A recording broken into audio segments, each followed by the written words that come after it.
Olá, gente, tudo bom? Olha eu aqui novamente. É, Sou a Alessandra, né? Mãe da Sara, 5 aninhos, autista, mãe do Benjamin também, com 3 aninhos, autista. E hoje eu vim falar com vocês o começo de tudo, né? Aceitar ou não aceitar. E também dar uma dica para vocês, né? Família, não os pais, mas a família. No começo, quando eu comecei, como eu tenho uma filha de 15 anos, né? A gente já sabe mais ou menos como acontece o desenvolvimento da criança, né? Deixa eu vir um pouco mais para trás. A gente conhece mais ou menos o desenvolvimento da criança. Questão da fala, questão do interagir, né? Então, eu tinha a Ana Clara de 15 anos e quando a Sara era bebê, ok, desenvolvimento normal, gatinhar normal, é, bati palminha normal, bocejava aquelas palavrinhas de bebê, balbucios que fala, né? Normal. E quando a Sara fez 8 meses, eu comecei a ver que a Sara era diferente, né? Ela ficava assistindo televisão, né? Desenho, e eu chamava ela, ela não olhava para mim, né? Falava, Sara, e ela não olhava para mim. Eu tenho até um vídeo que eu fiz, sabe? Que quando o Google traz aquelas recordações de vídeo, e eu brincando com ela, eu chamando ela, e ela como se não houvesse ninguém na sala, né? Eu chamava Sara, Sara, e ela não se manifestava. Aí, que mais? A Sara, ela ficou mais anulada, sabe? Não era aquele bebezinho que brincava com a gente, que, que tinha aquela troca de olhar, sabe? Ela não tinha isso. Ela vinha pra mim, sabe? Vinha pro pai dela, pra irmã dela, mas sem muita troca, sem muita interação. E nesse momento, né, eu comecei a achar que minha filha tinha alguma coisa, mas meu coração, não. E eu falei, meu Deus, será que ela é? Será que ela não é? Será que ela tem problema? Será que ela não tem problema? O aceitar, gente, é muito difícil para um pai e para uma mãe, sabe? A família, os amigos têm que entender, mas tem que ajudar, tem que empurrar, entendeu? Porque mais cedo se descobre, mais cedo faz terapia e mais cedo a criança desenvolve, né? E nesse período deles pequenininhos, o desenvolvimento é maior. No período deles maiores, o desenvolvimento é menor, entendeu? E daí eu não queria acreditar que a Sara fosse autista, né? Eu não queria que minha filha fosse autista. Ninguém, quando você ganha um bebê, né? E ele vai desenvolvendo um bebê perfeito para você tá tudo bem. De repente você começa a ver que seu filho é diferente. Só que fica um monte de questões dentro do seu coração. De repente eu chamo a Sara, olha. Aí eu falo, não, ela não é autista. Tá tudo bem. Aí, de repente, eu chamo de novo, uma, duas, três, quatro, 5 vezes a Sara não olha. Eu falo, meu Deus, ela é algum problema. Aí, quando ela nasceu, né, eu já tinha feito o exame de audiometria nela e não deu problema nenhum, então eu sabia que ela não tinha problema de audição. Aí, eu bati a palma bem alto perto dela, assim, sabe? E a Sara não se manifestava. Eu cantava música, eu rodopiava, eu batia o pé no chão e a Sara não olhava. Então comecei a fazer essas coisas assim. Na verdade, a gente começa a ficar meio louco, sabe? Meio perdido. E você não quer comentar com as pessoas, porque é uma coisa difícil, sabe? É uma coisa que eu não sei explicar o sentimento dentro do coração para você expor para alguém, sabe? Falar, nossa, eu acho que minha filha está com problema, eu faço isso, ela não. Sabe? Porque é muito difícil você fazer isso. Eu acho que é quase impossível um pai fazer isso, tá? E eu ficava naquela sozinha. Parecia que eu tava louca, sabe? Fazendo as coisas, dando estímulo pra ver se ela reagia e tal, e nada. E, e dentro disso ela tinha problema com sono também, viu, gente? Eu levava ela pra creche, e lá na creche eles me ligavam todos os dias, por volta do meio-dia e meia, 1 hora da tarde, para buscar ela, porque a Sara, meio que eles entram em crise, porque não dorme, e por ter a necessidade de dormir, eles ficam irritados. E o autista, na irritação dele, ele entra em crise, né? A Sara entrava em crise para não acordar o restante da creche. Eles me ligavam para buscar ela todos os dias. E isso também foi muito difícil, sabe? A creche, na verdade, a creche que ela estava não estava preparada para ter uma criança autista de 1 ano, né? Na verdade, a criança autista nenhuma, no meu ponto de vista. Não vou colocar o nome da creche aqui, porque não vem em questão isso. A questão é a gente aprender, né? Como que a gente faz para correr e ajudar os nossos filhos, né? Mas a creche foi bem falha comigo. Mas enfim, eu marquei uma consulta com o pediatra e eu falei pro pediatra, ó, minha filha tem algum problema, ela não está interagindo, ela não olha para mim, eu falo com ela, ela não se comunica. Com o pediatra eu desabafei, consegui falar tudo para ele que eu não conseguia falar para ninguém, entendeu? Nem para avó, nem para amigo, para ninguém. Consegui falar com o pediatra.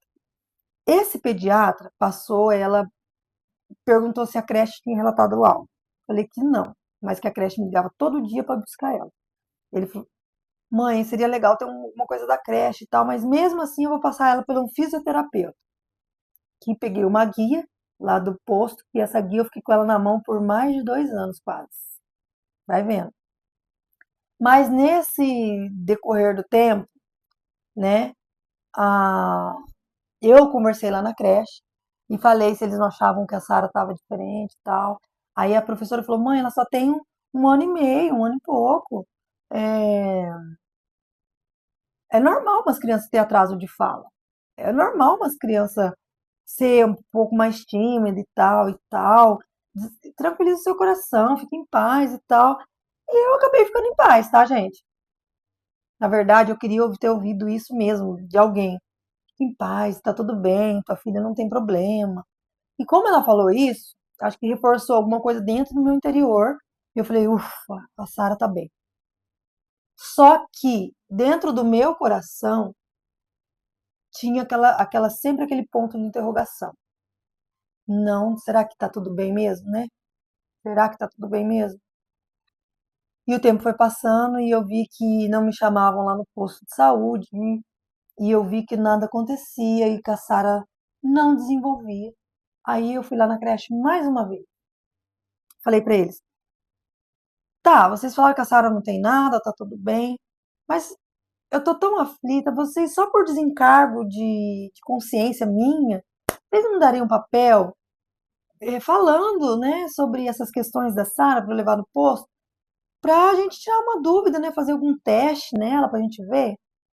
Aí a creche meio assim, mas me deu o papel escrito, né, o comportamento da Sara, que ela não interagia com outras crianças, interagia com a professora pouco, não tinha, né, não tinha comunicação verbal, e me deu. Eu voltei lá no posto de saúde com esse papel daí da creche. Quando eu cheguei com esse papel da creche, eu tive voz, entendeu? Só a minha palavra não teve peso como mãe. Quando eu cheguei com o papel da creche, aí as coisas mudaram lá dentro da creche. E foi assim que aconteceu. E daí o pediatra, né, falou assim para mim: eu vou te encaminhar para uma instituição, você vai entrar numa fila de espera. E essa instituição vai fazer os testes para ver se ela é autista, né? Que eu já cheguei lá pensando que com esse negócio, né, da minha filha ser autista ou não, e daí ele já falando, né, sobre o que eu achava que ela tinha, dele falou, então vamos encaminhar ela. Daí ele falou assim, na época, né, tem o Col, tem o Flávia, Cristina, e tem a Pai, né? Aí eu moro na região de Londrina, né? Eu moro em Londrina, Paraná, e ele falou, qual a instituição mais próxima da tua casa? Daí eu falei qual que era mais próxima da minha casa, ele falou, então você vai entrar numa fila de espera. Eu falei, tem alguma uma forma de ser mais rápido? Ele falou assim, se você não escolher instituição nenhuma. Mas você pode escolher uma que daí pode surgir a vaga numa que é do outro lado da cidade. Eu falei, então, me coloque nessa fila geral de espera, porque quando sair eu já quero levar ela. E foi o que aconteceu, né? Ela saiu numa instituição lá do outro lado da cidade, que é na PAI, né? E eu levei ela na PAI, daqui de Londrina, e ela, primeiro ela passou pela assistente social, ela conversou comigo, e faz aquela anamnese, né? Que é o estudo de como foi tudo, do meu parto, da gestação, faz todo aquele questionamento, né? Até a Sara, até a gente ganhar bebê e tudo mais. E daí fez a anamnese comigo pela assistente social. Depois eu passei, eu e a Sara, pela psicóloga. Depois nós passamos pelo fisioterapeuta. Depois nós passamos pela fonoaudióloga. E por último passamos pela neurologista. E a neurologista pegou o que a assistente social tinha ouvido de mim, o que a fono tinha ouvido com o fisioterapeuta e o que a psicóloga, mas só que ela pegou os relatos que eles também viram a Sara, né? Eles também examinaram a Sara. E daí ela também examinou a Sara e deu no mesmo dia o laudo dela, que era autista, nível 3 de suporte. E foi assim que eu descobri que a Sara era autista. E quando eu peguei o laudo dela, né, eu chorei muito, doeu muito, doeu muito, porque eu pensei, como que vai ser agora, né? Minha filha não fala, minha filha não interage. Como que vai ser daqui para frente? O que eu vou fazer para ajudar ela? Será que ela vai falar, né? Será que ela um dia vai conversar comigo? Será que um dia ela vai conversar com os amiguinhos, vai brincar com a irmã? E doeu muito. Eu fiquei aquela semana inteira chorando. Eu estava feliz porque eu descobri o que ela tinha para eu poder ajudar ela, mas eu estava triste, porque, né? É muito triste, né? A gente receber um laudo de que um filho da gente tem um problema, né?